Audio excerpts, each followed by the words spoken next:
Hello, I'm Eric Ford, and we're back for part 4 of 6 of Corporate Level Strategy, Creating Value Through Diversification. What's the purpose of sharing? Well, there's two payoffs. Cost savings. In other words, we've got one person doing the job of two, since having multiple people go to a doctor's office to sell them multiple drugs would be very time consuming and not economize. What we see is the sales force comes and says, I've got this range of drugs all from my company that you might wish to buy, therefore we get cost savings. And lastly, revenue enhancement. The other thing is many drugs these days, particularly things related to diabetic care, the famous HIV drug cocktail, come together. So people are selling multiple products at the same time that go together. You might imagine Frito-Lay, which owns a Taco Bell and a few other places. They're trying to have bundled services. You can now get a Taco Bell burrito that has Fritos in it. So there you go. Market power. This is a firm's ability to profit through restricting or controlling supply. Particularly in healthcare and hospitals, we will often see one hospital dominate a market or one health system.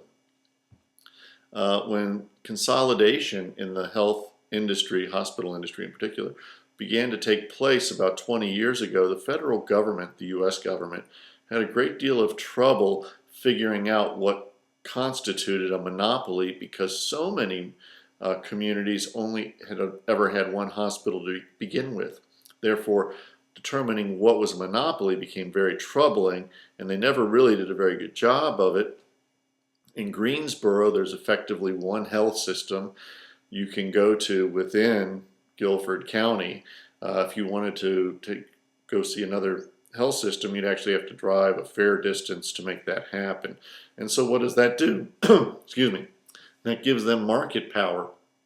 And when they go to negotiate contracts with insurance companies, they can say, well, we're the only people here. If you don't contract with us, who are you going to contract with? And that's market power. I'm sure the economics courses go into this at some great length. There's two versions of this for an individual firm. Pooled negotiating power.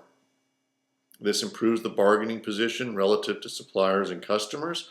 Right now in the world, we're seeing something called the collective bargaining agreement for the NFL is about to break down. Technically speaking, each football franchise, whether it's the Steelers, Cowboys, San Francisco 49ers, etc., are supposed to be their own business. But the fact is, the owners have pooled together to negotiate with the players, and by the way, the players have pooled together to negotiate backward. And you see that this pooled negotiation power goes back and forth. It also plays into, in the instance of the NFL, how they negotiate with the television networks, the value of their broadcast contracts, etc.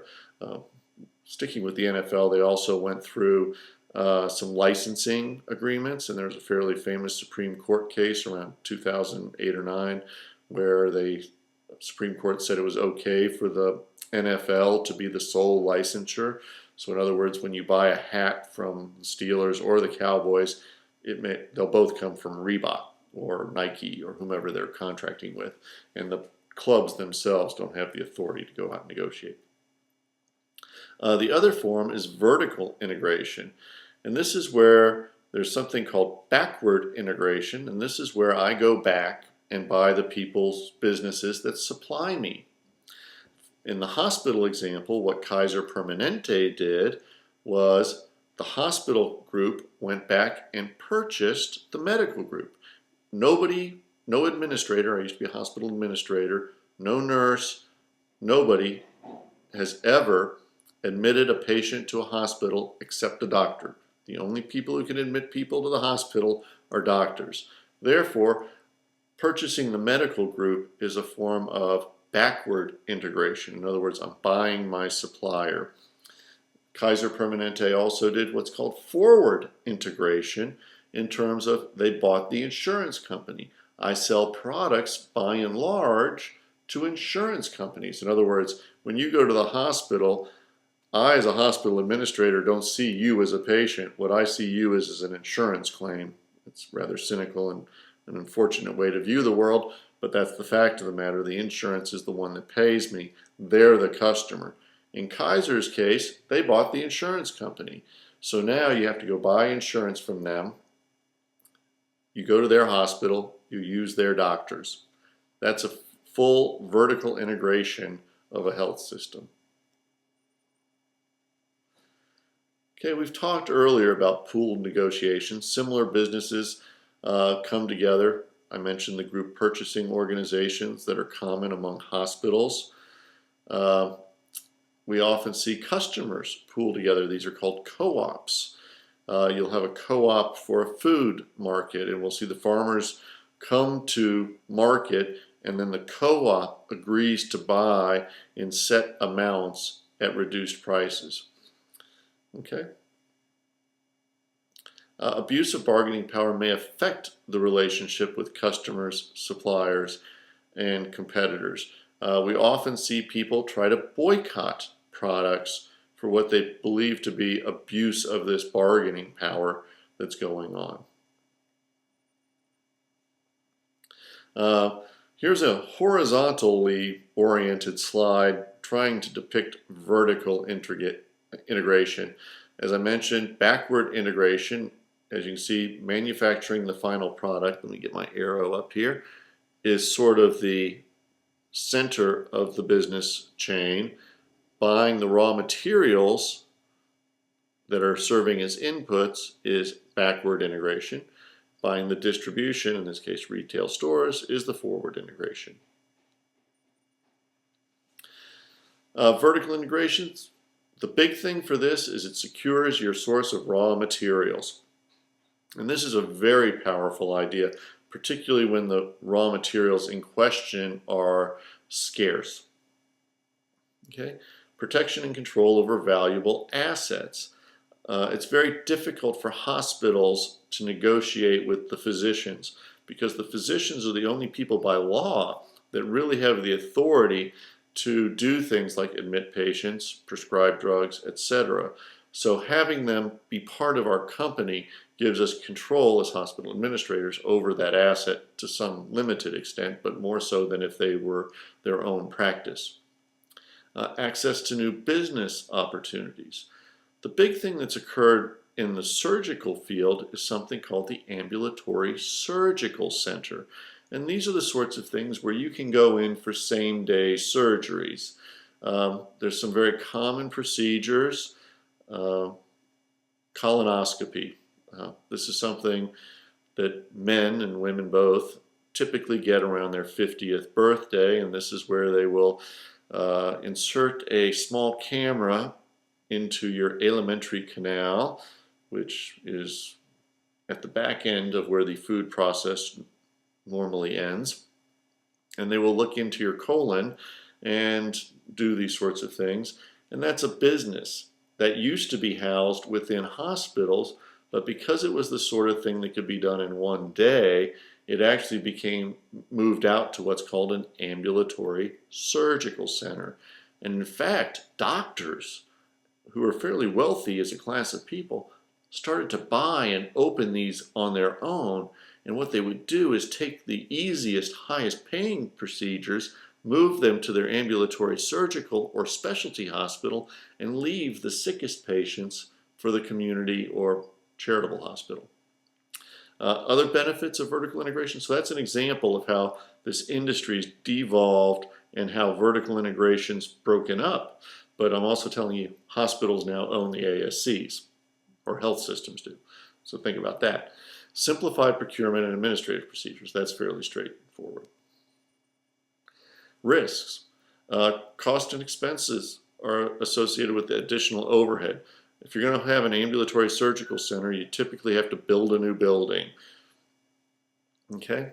Loss of flexibility resulting from large investments. These are non-trivial capital expenditures. Problems associated with unbalanced capacities along the value chain.